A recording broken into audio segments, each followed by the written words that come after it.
እሺ ሰዎች የምንሰራው ስራ የሚመቻችሁ ከሆነና በምላሹ ደግሞ እናንተ በትንሹ እኛን ማገዝ ከፈለጋችሁ ይህንን ቻናል ሰብስክራይብ በማድረግና ይህን ቪዲዮ ላይክ በማድረግ ይጀምሩ። ታሪካችን የሚጀምረው እንደ አውሮፓውያን አቆጣጠር በ1967 ዓ.ም በአሜሪካ ሲያትል ከተማ ውስጥ ሲሆን ከልጅነታቸው ጀምሮ በጣም የሚዋደዱትን አይሪስ እና ፖል የተባሉ እጮኛማቾችን እያሳየን ነው። ፖል እና አይሪስ አንድ ቀን ተነስተው ከተማቸው ውስጥ አዲስ ወደሚመረቀው ስካይቪው የተባለ ሰማይ ጠቀስ ሬስቶራንት ካመሩ በኋላ ፖል እዛ እንደደረሱ ለአይሪስ ታገቢኛለች ጥያቄ ጠይቋ አይሪስን በደስታ እሺ ትለዋለች። ቀለበቱንም ካጠለቀላት በኋላ አይሪስ አንድ ሕፃን ልጅ የያዘውን ሳንቲም ህንፃ ላይ ሲወረውር ትመለከታለች። የተወረወረችውም ሳንቲም መሬት ላይ ከመድረሷ በፊት ንፋስ ገፍቷት ወደ ህንፃው አየር ማስተንፈሻ ትገባና የተሽከረከረ የነበረ ቬንቲሌተር በመወተፍ ቬንቲሌተሩን ታቆመዋለች። ሰማይ ጠቀስ ሬስቶራንት ውስጥ ከነበሩ ታዳሚዎችም ፖልንም ጨምሮ እስከ ጥግ ድረስ በመዝናናት የህንፃው የመስታወት ወለል ላይ አስረሽ ምችው በመደለቅ ሲጨፍሩ በጥራት ጉለት የተሰራውን ወለል ሳይታሰብ መሰነጣጠቅ ይጀምራል። በዚህም ሳያበቃ በሰዎቹ ጭፈራ ንቅናቄ የተነሳ ማማው የታሰረበት የብረት ብሎኖች ቀስ በቀስ መውላለቅ ይጀምራሉ። ትንሽ ቆይቶም ቬንቲሌተር ስር ተወጥፋ የነበረችው ሳንቲም ተስፈንጥራ የህንፃው የሲሊንደር ቱቦን በመቅደዷ የሲሊንደሩ ጋዝ ሳይታሰብ ህንፃው ውስጥ መትነን ይጀምራል። አይሪስን በማይታወቅ ሁኔታ ቆሌዋ ክብድ ብሏት ተገትራ ሳለ የተጨፈረበት የነበረው የመስተዋት ወለል ሳይታሰብ በመደርመስ አብዛኛው ሰው ቁልቁል ተምዘግዝጎ ይፈጠፈጣል። ፖልም ወደ መሬት ከመውደቅ የተሰበረ መስታወት ይዞ ቢተርፍም ነገር ግን አይሪስ መታ ልታድነው ከመሞከሯ በፊት ፖል ወደ ምድር ይፈጠፈጣል። ከመውደቅም የተረፉ ሰዎችም ከፍተኛ ችግር ውስጥ ገብተው ሲገፈታተሩ አንዲት ሴት በምግብ ማብሰያ እሳት ተያያዝና በጭንቀት ስትሮጥ ክፍል ውስጥ የተሰራጨው የሲሊንደር ጋዝ ተያይዞ ህንፃ ውስጥ የነበሩ ብዙ ሰዎችን በእሳት ሲያልቁ አይሪስ እና ሌሎች ሰዎች ግን በእግዚአብሔር ተአምር ይተርፋሉ። ፍንዳታውንም ተከትሎ የህንፃ ኮንክሪት መደርመስ ሲጀምር ሁሉም ወደ አደጋ ጊዜ መውጫ ደረጃ ለማፈትለግ ቢሞክሩም ነገር ግን ሳንቲሙን የወረወረው ልጅ እንዳመለጠ ደረጃው ተደርምሶ ለሌሎች መወዳደሪያ ይሰጣቸዋል። በዚህም ምክንያት አይሪስንም ጨምሮ ህዝቡ ሁሉ ሊፍት ውስጥ ለመግባት ሲሞክር አንድ ሽማግሌ አይሪስን ገፍትሮ በመጣል ሊፍት ውስጥ ለመግባት ሲታገሉ ሊፍቱ ሞልቶ ግማሽ ሰውነታቸው ብቻ ይገባል። ነገር ግን ሊፍቱ ከአቅሙ በላይ ሰው ስለጫነ ኬብሉ ይበጠስና ሽማግሌውን ክፉኛ ቀርጥፎ ገሎ ውስጥ ያሉትንም ፈጥፍጦ ይፈጃቸዋል።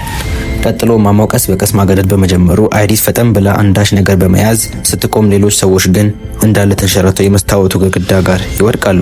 ወዲያውኑ ሬስቶራንት ውስጥ የነበረ ግዙፍ ፒያኖ ተንሸራቶ መስታወቱ ላይ በመውደቅ ሁሉንም ቁልቁል ወደታች ያወርዳቸዋል። መሬት ላይ ሳንቲም የወረወረው ልጅ ከህንፃው አደጋ ተርፎ እየሮጠ ሳለ ከላይ የተመዘገዘገው ፒያኖ እላዩ ላይ ወድቆ በመደፍጠጥ ይገለዋል።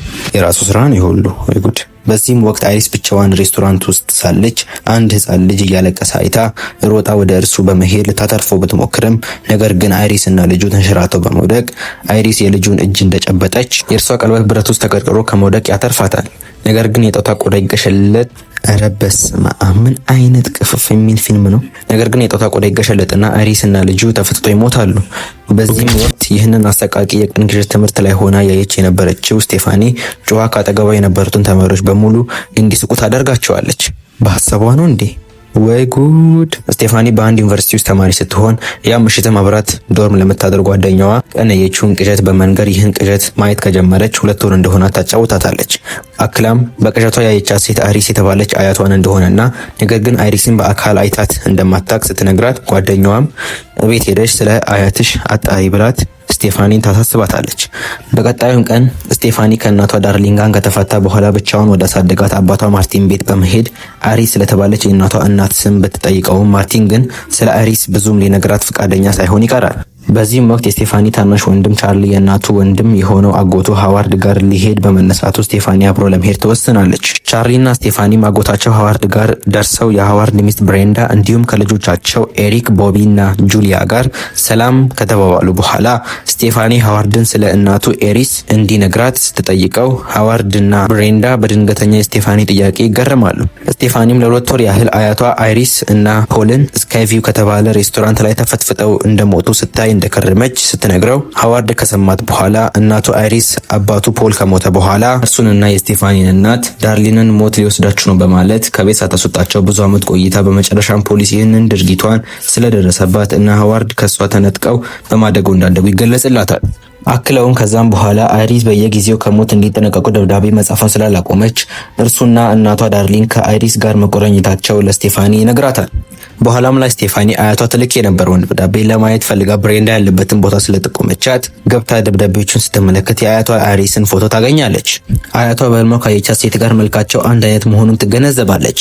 ስቴፋኒም አያቷ ደብዳቤ የላከችበትን አድራሻ ይዛ ከረጅም ጉዞ በኋላ ስቴፋኒ ከሰፈር ተገንጥሎ የሚገኝ ቤት አግኝታ በሩ ላይ ባለ ድምጽ መነጋገሪያ አይሪስን ፈልጋ እንደመጣች ስትገልጽ ምን አይነት ድፍረት ነው! አይሪስ ስቴፋኒ አጠገቧ ያለ ሳጥን ውስጥ እቃዎቿን ሁሉ እንድትከት በመነጋገሪያ ካዘዘቻት በኋላ አውቶማቲክ ብረት በሩ ተከፍቶ ስቴፋኒን ታስገባታለች። ስቴፋኒም ኮዳ ደቀቃ የተሰራውን ቤት እያየች ወደ ቤት ስትገባና በሩን ስትስቀው ውጪ ላይ የነበረ አንድ የእሳት ማጥፊያ ሲሊንደር መሬት ላይ ይወድቃል። ሞተች ይቺ ልጅ ዛሬ። ስቴፋኒ ወደ ውስጥ እንደገባች አያቷ ምንም ነገር እንዳትነካካ ካዘዘቻት በኋላ ስቴፋኒ ተቀምጣ ለ2 ወር ያህል ደጋግማ ያየችውን ቅዠት ለአያቷ አይሪስ ትነግራታለች።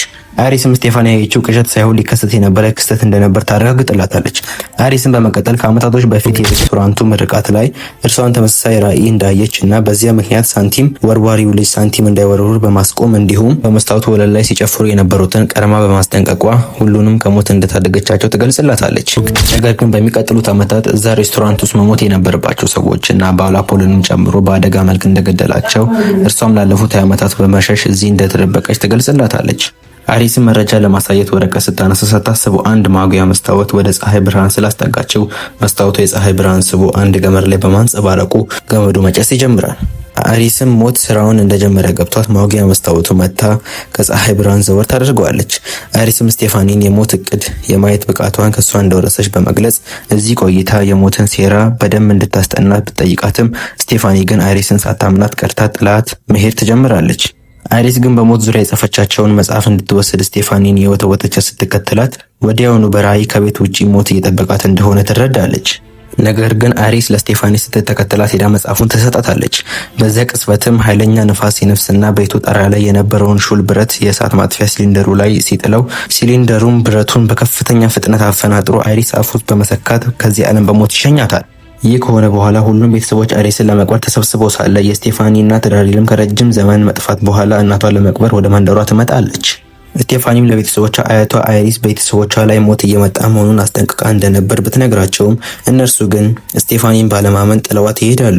ከሰዓትም ስቴፋኒ ቤት ሆና የአይሪስን መጽሐፍ ስታገላብጥ ሌላው የቤተሰብ አባል ደግሞ ሃዋርድ ቤት ምሳ ለመብላት ይሰባሰባሉ።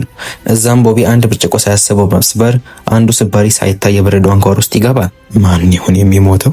ትንሽ ቆይቶም የብርጭቆ ስባሪ ያለበትን የበረዶ አንኳር መጠጥ ውስጥ በመጨመር ሁሉም ችርስ ከተባባሉ በኋላ መጠጡን የተጎነጩ ጆሊያ በኃይለኛው ትን ይላታል።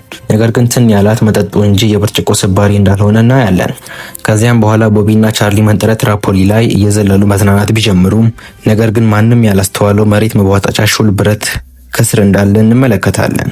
ስቴፋኒም በበኩሏ የአያቷን አይሪስን መጽሐፍ እያገላበጠች እያለ ከዓመታት በፊት ሞት ልታመጣ የነበረችውን የህፃኑን ልጅ ጦሰኛ ሳንቲም ታገኛለች። በዛ ቅስፈትም አቅራቢያው ላይ ያለ የፎቶ ፍሬም ይወድቅና አንድ የመስታወት ስባሪ የስቴፋኒን ቀልብ ትስባታለች። ስቴፋኒ ምልክቱ ገብቷት ቤተሰቦቿ ችግር ውስጥ መሆኑን በማመን መኪናውን አስነስታ ፈጥና ወደዛ ትሄዳለች። ሃዋርድ ቤት ውስጥም እየጠጡ ካሉ ሴቶች መካከል የጠርሙሱ ስባሪ የገባበትን መጠጥ የያዘው ማርቲን ጠርሙሱ አፍ ውስጥ ሊገባ ሲል አንድ ሰው ይጠራውና መጠጡን አስቀምጦ ዘወር ይላል። ቦቢና ቻርሊም ትራፖሊን ላይ መዝለላቸውን ሲቀጥሉ ትራፖሊኑ ሳይታሰብ ቀስ በቀስ መገንጠል ይጀምራል። አለቁ ሰዎቹ በመሃል ዛሬ። ነገር ግን ዳርሊን ትራፖሊ ስር ያለውን ሹል ብረት በማየቷ ብረቱን አንስታ ታስቀምጧለች። ከትንሽ ቆይታ በኋላም ስቴፋኒ ሃዋርድ ቤት ትደርስና ሃዋርድ ሊቀበላት ወደ እርሷ ማምራት በጀመረበት ቅጽበት እነ ቻርሊ እየዘለሉበት የነበረው ትራፖሊ ተቀዶ የቦቢ እግር ተሰንቅሮ ይጮሃል። ጁሊያም የተፈጠረውን ለማየት ስትዞር ሳታስበው የተሰበረ ጠርሙስ ያለበት መጠጥ ትደፋውና ስባሩ የሃዋርድን እግር ወቅቶት መሬት ላይ ይወድቃል። አጋጣሚ ሆኖ ዳርሊን ያስቀመጠችው ብረት ከቆመበት ወድቆ የሳር ማጨዲያውን ማሽን ስላበራው ማሽኑ ሃዋርድ በወደቀበት አቅጣጫ በመገስገስ ፊቱና ናቱን በታትኖ በቤተሰቦቹ ፊት ይገለዋል።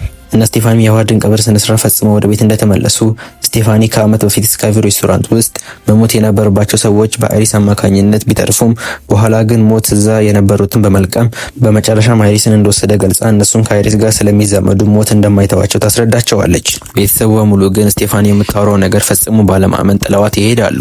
ያለት ማታም ኤሪክ የንቅሳት ስራ ወደሚሰራበት ቤት ሄዶ ስራ ላይ እያለ አጠገቡ የነበረ እቃ ድንገት ተቀጫጭተው በመውደቅ ኤሪክ የወደቀውን እቃ ሊያነሳ ሲሄድ የተቀመጠበት ወንበር ከመደርደሪያ ጋር ይጋጭና መደርደሪያ ላይ የነበረው ተቀጣጣይነት ያለው የቆሻሻ ማጽጃ ጀሪካን ወድቆ መፍሰስ ይጀምራል። በዚህ መሃል ከቬንትሌተሩ አጠገብ የተሰካው ሰንሰለት ተበጥሶ ኤሪክ አፍንጫ ቀለበት ውስጥ ጥልቅ ካለ በኋላ ሰንሰለቱ ከቬንትሌተሩ ጋር የተያያዘ ስለነበር ቬንትሌተሩ በዞረ ቁጥር ኤሪክ አፍንጫ ላይ የተሰካው ሰንሰለትም እየተጠመጠመ ኤሪክን ወደ ላይ ሰቅለው ይጀምራል። ኤሪክም አፍንጫው እንዳይገነጠል ሲንፈራፈር ሳያስበው አጠገቡ የነበረውን አምፖል ጥሎ ተቀጣጣይነት የቆሻሻ ማጽጃ ላይ በመውደቁ እሳት ያስነሳል። ኤሪክም ከብዙ ጭንቀት በኋላ ሰንሰለቱን ከአፍንጫው ቢያስለቅቅም ነገር ግን ሳያስበው ተቀጣጣይነት የቆሻሻ ማጽጃ የነበረውን መደርደሪያ በመጣሉ ቤቱ በእሳት እንዲያያዝ ያደርገዋል። በቀጣይም ቀን ስቴፋኒ ለኤሪክ ስትደውል ባለማንሳቱ እንዳደረ ለማረጋገጥ ከወንድሟ ቻርሊ ጋር ኤሪክ ቤት ይሄዳሉ። ነገር ግን መንገድ ላይ ከኤሪክ ጋር ይገናኙና ስልክ ለምን እንደማያነሳ ሲጠይቁት ኤሪክ ማታ ስራ ቦታው እሳት ተያይዞ እርሱ ግን በተአምር እንዳመለጠ ያጫውታቸዋል።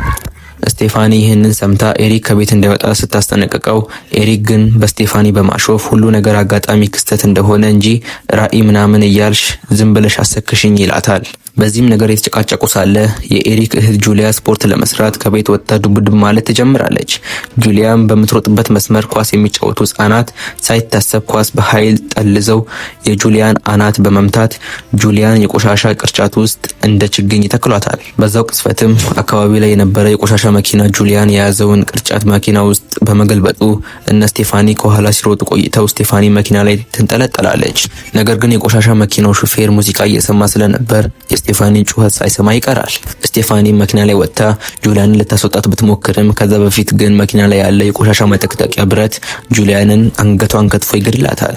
ከጁሊያን ሞት በኋላም ሁሉም የቤተሰብ አባላት ስቴፋኒን በማመን ሞትን ለማምለጥ መፍትሄውን ሲጠይቋት ስቴፋኒም አያቷ መጽሐፍ ላይ ሞትን ያመለጠ ሰው እንዳለ ትገልጽላቸዋለች። እነርሱም ባደረጉት ማጣራት መሰረት የሰውየው ስም ጄቢ እንደሚባልና ሆስፒታል ውስጥ እንደሚሰራ ይረዳሉ። ምንም ጊዜ ሳያጠፉ ሆስፒታል በመሄድ ጄቢን ያገኙታል። በዚያን ጊዜ ታዲያ ጄቢ ማለት ስቴፋኒ ባየችው ቅዠት ውስጥ አይሪስ ልታተርፈው የሞከረችው ያ ጥቁሩ ህፃን ልጅ እንደሆነ ትረዳለች።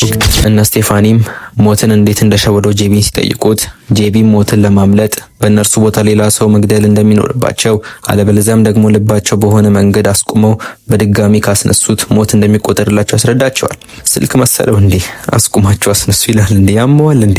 የጄቢንም ምክር ተከትለው ኤሪክ የኦቾሎኒ አለርጂ ያለበት ወንድሙ ቦቢን ኦቾሎኒ እንዲበላና አለርጂው ልቡን ሲያስቆመው ዶክተሮች እንደሚያስነሱት ገልጾ ሁለቱም በሳንቲም ኦቾሎኒ ወደሚሰጥ ማሽን ይሄዳሉ። ነገር ግን ማሽኑ ሳንቲማቸውን ውጦ ኦቾሎኒውን ሳያወጣ ስለቀረ ኤሪክ በንዴት የማሽኑን መስታወት መጥቶ ይሰነጥቀዋል።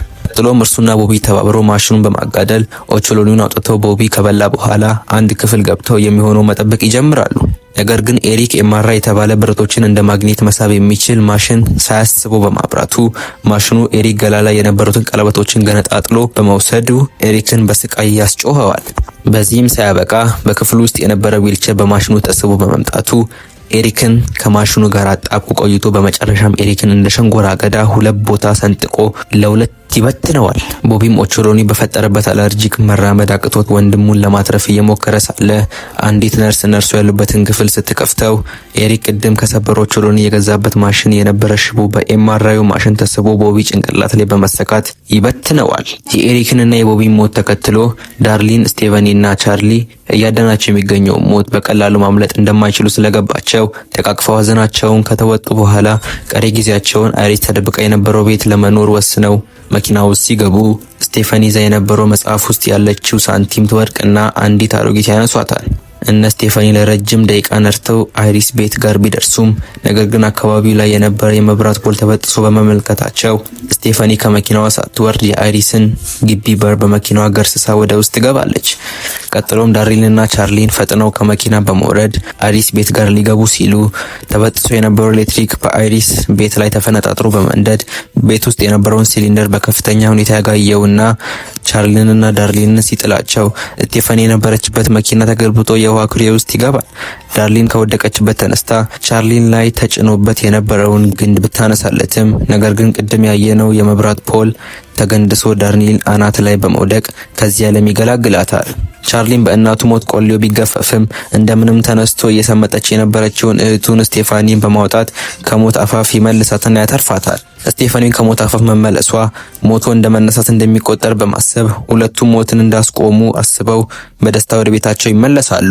ይህ ከሆነ ከአንድ ሳምንት በኋላ ስቴፋኒ ወንድሟ ቻርሊና ከአባቷ ማርቲን የጎረቤት ልጅ ልደት ላይ ተገኝተው ሳለ ማርቲን ልደቱ ላይ ለነበረው ዶክተር ጓደኛው ቻርሊ ስቴፋኒን እንዴት አድርጎ ከሞት ወደ ሕይወት እንደመለሳት ሲነግረው ዶክተሩ ከውስጥ የወጣ ሰው ልቡ ቶሎ ስለማይቆም ሞተ እንደማያስ ብለው ይነግራቸዋል። ስቴፋኒን ሞታ እንደተነሳች ያሰበችው ውሸት መሆኑን ተረድታ በድንጋጤ ክው ብላ ትቀራለች። በዛ ሰዓትም ከስቴፋኒ ራቅ ብሎ ከቀናት በፊት ከአይሪስ መጽሐፍ ውስጥ የወደቀውን ሳንቲም ያነሳችው አሮጊት ሳንቲሙ ሳታስበው ይወድቅባትና የተሽከረከረ ሄዶ የተዘረጋ የነበረ የባቡር ሀዲድ ውስጥ ይሰነቀራል። በዛው ቅጽበት በጣም በፍጥነት እየገሰገሰ የነበረ ባቡር የሀዲድ ብረት በደንብ ስላልተዘረጋለት መንገዱን ስቶ ወደ እነ ስቴፋኒ አቅጣጫ በመምጣት ብዙ ሰዎችን ከፈጀ በኋላ ስቴፋኒና ቻርሊን ግን ለጥቂት ይስታቸዋል። በመጨረሻም ስቴፋኒና ቻርሊን ሞትን በድጋሚ አመለጥን ብለው አስበው ሳይጨርሱ የባቡሩ ፍርጎ ውስጥ ተጭኖ የነበረው ግንዲላ እንጨት ወደ እነርሱ ተወርውሮ በሰቅጣች ሁኔታ በመደፍጠጥ ሲገድላቸው እያየን ታሪካችን ያበቃል።